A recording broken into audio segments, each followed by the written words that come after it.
સંકલન બેઠકમાં ગરીબોના અનાજ યુરિયાની કાળાબજારીનો મુદ્દો ઉઠ્યો। ખેડૂતોનું યુરિયા બીજા હેતુ માટે વપરાય છે। મુકેશ દલાલ। સુરત લોકસભાના સાંસદ મુકેશ દલાલે યુરિયા ખાતરની અછત અંગે મોટું નિવેદન આપતા જણાવ્યું હતું કે અછતનું મુખ્ય કારણ કેટલાક તત્વો દ્વારા થતી કાળાબજારી છે। તેમણે સ્પષ્ટ આક્ષેપ કરતા કહ્યું કે ખેડૂતો માટે ફાળવવામાં આવેલું યુરિયા અન્ય ઉદ્યોગોમાં ગેરકાયદેસર રીતે ઉપયોગમાં લેવાઈ રહ્યું છે। તેમણે જણાવ્યું કે ઓલપાડની સહકારી મંડળી દ્વારા તેમને યુરિયાની અછત અંગે ફરિયાદ મળી હતી। આ ફરિયાદને પગલે તેમણે તાત્કાલિક કેન્દ્રીય કેબિનેટ મંત્રી જેપી નડ્ડા સમક્ષ રજૂઆત કરી હતી। સાંસદ દલાલે મંત્રીને જણાવ્યું કે ઓલપાડમાં ડાંગર અને શેરડી જેવા પાકોની વાવણી ચાલી રહી છે, ત્યારે યુરિયાની અછતથી ખેડૂતોને ખૂબ મોટું આર્થિક નુકસાન થશે। તેમની રજૂઆતને ગંભીરતાથી લઈને મંત્રી નડ્ડાએ તાત્કાલિક 7,000 યુરિયાના બેગ ઓલપાડના ખેડૂતો માટે ઉપલબ્ધ કરાવવાની સૂચના આપી હતી। સાંસદે વધુમાં જણાવ્યું કે પેટ્રોલ અને કેમિકલ્સ ઉદ્યોગમાં પણ કેટલાક ટ્રક માલિકો દ્વારા યુરિયાની ભેળસેળ કરવામાં આવે છે। આ ઉપરાંત પ્લાયવુડ ઉદ્યોગમાં વપરાતો યુરિયા અલગ પ્રકારનો હોવા છતાં ખેડૂતો માટેનો યુરિયા તેમાં વાપરવામાં આવતો હોય છે।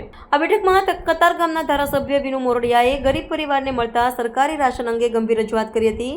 તેમણે કલેક્ટરને જણાવ્યું કે મને લોકો તરફથી એવી ફરિયાદો મળી છે કે સરકારી રાશનની દુકાનોના સંચાલકો ગરીબોને મળવાપાત્ર અનાજ પૂરું પાડતા નથી।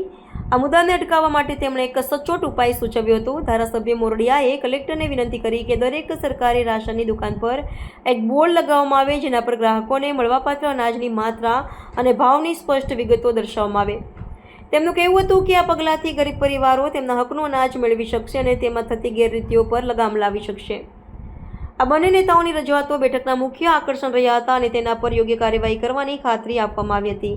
મને ઓલપાડ વિભાગને ખેડૂતોની સહકારી મંડળી દ્વારા યુરિયાની તીવ્ર અછત અંગે ફરિયાદ મળી હતી, જે બાબતે મેં તાકીદે કેન્દ્રીય કેબિનેટ કક્ષાના કેમિકલ અને ફર્ટિલાઇઝર મંત્રી શ્રી જેપી નડ્ડા સમક્ષ એની રજૂઆત કરીને પડઘો પાડ્યો હતો।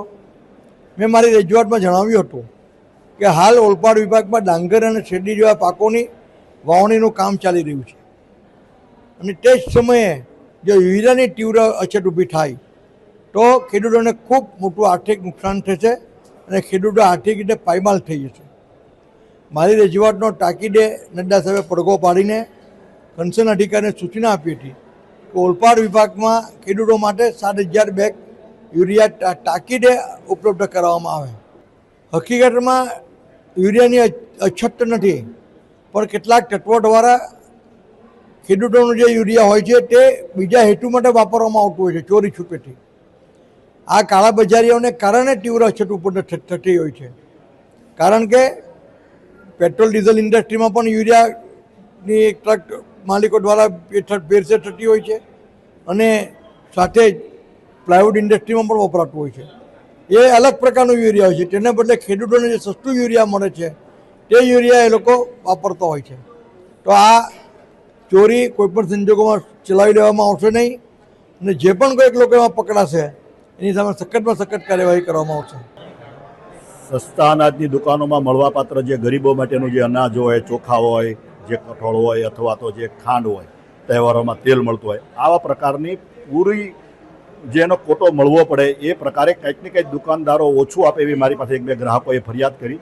એટલા માટે મેં જનરલ વિષય લીધો કે કોઈ પણ દુકાનદાર મળવાપાત્ર જે અનાજ ને ચોખા જે છે એને દુકાન ઉપર બોર્ડ લગાવવામાં આવે, જેથી કરીને ગ્રાહકોને ખબર પડે કે અમને મળવાપાત્ર શું છે અને અમને જે સ્ટેમ્પ સ્તંભ લે છે, સ્તંભ લઈને જે અનાજ આપે છે એમાં કોઈ વાર એમ કે ફરિયાદ કરે છે કે અમને ઓછું આપે છે, તો એવી જગ્યાએ સ્તંભ ન મારે, પૂરતો કોટો જે મળવાપાત્ર છે એ જ મળવો જોઈએ। આવું કોઈ પણ આવી માહિતી હોય અથવા તો કોઈને આવી રીતે છેતરવામાં આવે તો એ અમારા સુધી વાત પહોંચાડે અને અહીં કલેક્ટર સંકલનની ચર્ચા થઈ છે કે એને બોર્ડ મારવામાં આવે, જેથી કરીને ગ્રાહકોને, ગરીબ લોકોને સરકારની જે યોજના છે કે ગરીબો સુધી અનાજ પહોંચે એ પૂરતી યોજના સંપૂર્ણ લાગુ થાય એ માટેનો એક પ્રયાસ છે।